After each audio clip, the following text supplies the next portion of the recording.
Welcome back to Recap. Today we are going to recap a 1985 romantic sci-fi movie titled Weird Science. In this movie, two boys construct a perfect girl for themselves named Lisa. Lisa goes out of her way to help guys get popular among their peers. But before we begin, please consider subscribing to this channel. Now, without wasting any further time, let's begin, shall we? The film opens with two lonely and single adolescent boys, Gary and Wyatt, staring at girls working out. In their fantasies, the boys are talking and fantasizing about them. They're out partying and having little nightlife affairs with the ladies. Two older mean boys enter the hall and stand behind them without telling them while they are daydreaming. After hearing Wyatt and Gary's ridiculous make-believe scenarios, they start smirking. The boy standing behind her then pulls her knickers down. For a brief moment, the girls stop working out and stare at them. Wyatt tries to apologize, but Gary covers his mouth with his hand and they leave. Wyatt's parents are away for the weekend in the next scene, and Gary has come over for a sleepover. A thought occurs to Gary while he is watching television. He tells Wyatt that they should make a girl who looks like Frankenstein, but is cuter. Wyatt initially objects, but after some persuasion, he agrees. They decide to create the ideal woman in their imagination. Wyatt removes some women magazines from the trunk and cuts out the parts of the body they want in a real woman from the magazines, which they then insert into the computer. They attach a battery to a doll and connect it to the computer.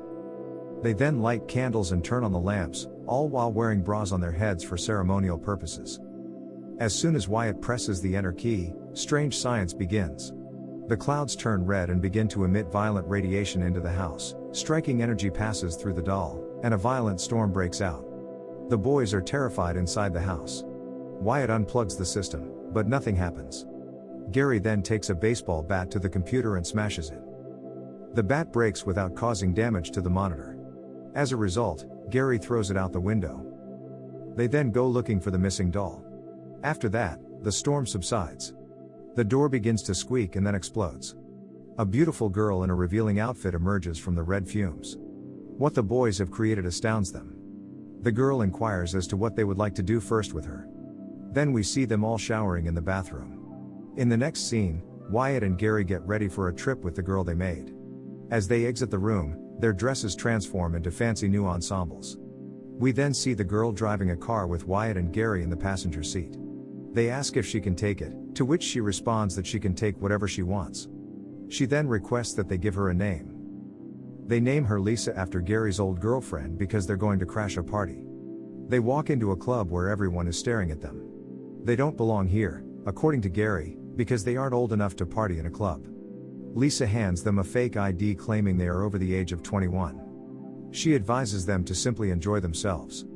Gary and Lisa are seated at a table with a group of people much older than they are. Wyatt is offered a drink by a man sitting nearby. He reluctantly drinks it and then begins to vent about how much his crush has broken his heart and humiliated him. He falls on the table while joking and battering with the older dudes. Wyatt was told to hold him up and leave for the house by Lisa. Lisa wonders aloud on the way home what Wyatt will tell his brother about her. He tells her not to be concerned. She insists on coming up with a plan because his brother is a bully. Next, we see Wyatt's older brother, Chet, chastising him for arriving late. Unless Wyatt agrees to pay him $175 in cash by tomorrow morning, he threatens to tell his mother and father. Going upstairs, Chet ran into Wyatt, who was still holding up Gary. Their chest begins to torture them. Wyatt tucks Gary in and goes outside in search of Lisa. She approaches him from behind and kisses him. The boys awaken the next morning from their nap. They begin to wonder if last night was a dream or not. Lisa is preparing breakfast in the meantime. She invites them to brunch. Wyatt, dressed as Lisa, makes his way downstairs to the kitchen. He informs Lisa that he does not have the funds to pay Chet as promised, and that she should use her magic or find it elsewhere. Lisa advises him to stand up to him because it is affecting his sexual life. Chet walks into the kitchen and demands his money. He tells Wyatt that it's past payment and that he'll take his VCR as payment. Later that day, the couple visits a mall with Lisa. They speak to a girl standing at a counter without being shy. Lisa is out shopping for lingerie in the meantime. While they wait for her, the same two mean boys, Ian and Max, notice them and spill their drink on them. Ian and Max then see Lisa on the escalator. They approach her as she walks out the door and introduce themselves. She informs them that she is awaiting her ride. Gary pulls up in his car, pulls over, and calls Lisa to come in. Lisa kisses Gary on the cheek and enters the car. Lisa invites the boys to a party at Wyatt's house and asks them to spread the word while driving away. Gary kisses her and drives away. Because Wyatt is afraid of his parents, he asks Lisa to cancel the party. She refuses and tells him not to be concerned. After that, Lisa goes to Gary's house to pick them up.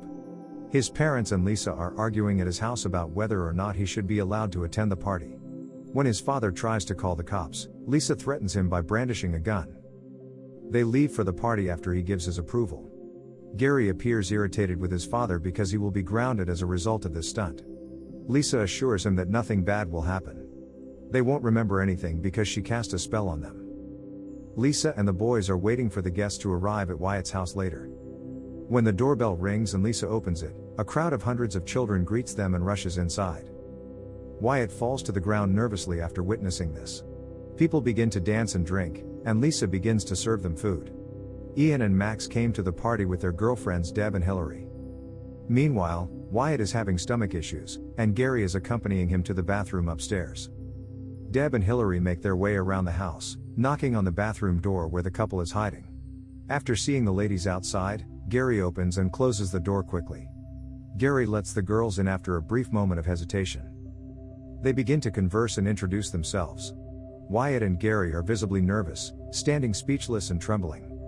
The girls request that the couple excuse themselves for a moment. Wyatt and Gary leave the ladies alone in one of the showers. They sense the girls are interested in them and decide to score some points.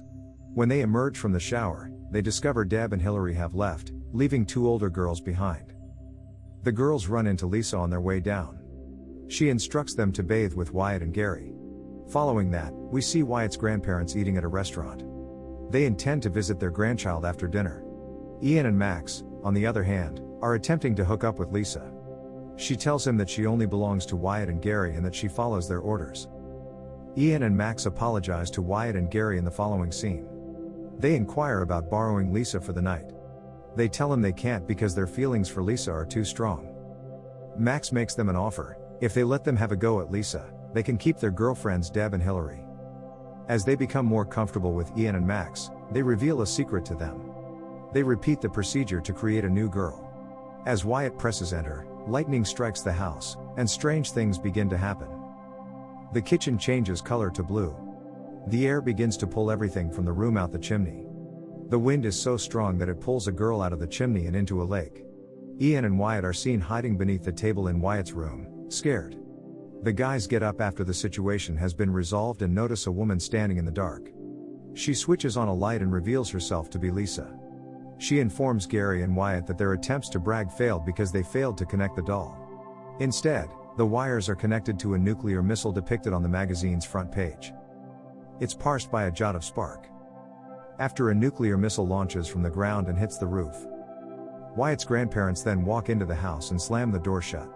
They meet Lisa and attempt to call the cops, but Lisa freezes them and places them in the closet, where they are later shown to Wyatt and Gary. Lisa devises a plan to encourage the boys to be more courageous. A group of wild motorcyclists rush into the house as she executes her plan. They start moving around the house, all over the floors, shattering everything. Strangely enough, a strange mutant head with a chain girl enters and fires a gun. Other mutants become rowdy and harass the visitors. Lisa tells Wyatt and Gary, who are hiding in a cabinet, to deal with the intruders. She goes on to say that it's a fantastic opportunity to be a hero. They refuse to come out, so a beast bursts in, destroys the closet, and drags Wyatt outside. He then motions for Gary to follow suit. When the head mutant asks if they're hosting the party, he begins mocking and humiliating the couple, which makes everyone laugh. The freaks then seize Hillary and Deb. It is no longer acceptable to the boys. They approach the head mutant, and Wyatt asks him to stay away from the girls. Gary looks the beast in the eyes and tells him to let go of the girls, apologize to everyone, and leave. He then points his gun at the strangers' faces. The mutants leave the house after releasing the ladies. Wyatt is seen in a room with Hillary in the next scene. They discuss the strange events of the night. All the while, Gary and Deb are conversing in another room. Deb inquired about Gary's feelings for Lisa and how she compared to her. He tells her that she is everything he wants in a woman, but he didn't know what he wanted at the time. He now desires Deb, and if he could, he would create a woman who is identical to her. They start kissing after Deb smiles. Chet returns home the next day. He notices the shambles inside and begins searching for Wyatt. He finds Gary and Deb in a room sleeping. Meanwhile, Wyatt and Hillary are napping when Chet walks into the room and begins berating his brother.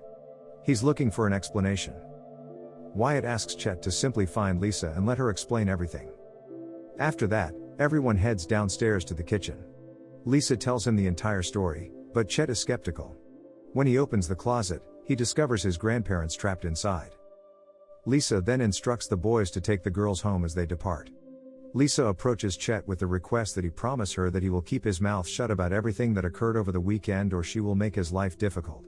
Following that, we see Gary chasing down a police car at high speeds. Meanwhile, Wyatt delivers Hillary to her residence. They begin kissing after sharing how much they enjoyed spending the night together. At Deb's house, Gary makes a confession. He explains that he is not cool to her. He advises her to accept him as he is. Gary returns home after the couple begins kissing. Lisa transforms Chet into a hideous creature at the house. He begs her to restore his normalcy. He swears to her that he'll leave Gary and Wyatt alone. She assures him that things will return to normal soon. When they see Chet on their way home, they return home, and he apologizes to both Wyatt and Gary. They then encounter Lisa inside the room. They explain to her how they had grown attached to their girlfriends. So they inquire if Lisa is hurt. Lisa understands completely. She responds that all she ever wanted for the boys was a wonderful love life. She then hugs them and apologizes for having to leave. She kisses them and then vanishes in a puff of smoke. Things begin to return to normal as she fades away. Chet returns to his human form after her magic is nullified. Wyatt's parents arrive home from their vacation. The lads greet them as if nothing has happened since the previous weekend. Lisa appears in her seductive outfit in the next scene. She instructs the boys in a training session to exercise. The boys are overcome by her beauty and fall to their knees in adoration. She beams with pride. The film comes to a close at this point. I hope you enjoyed it. As always, until next time.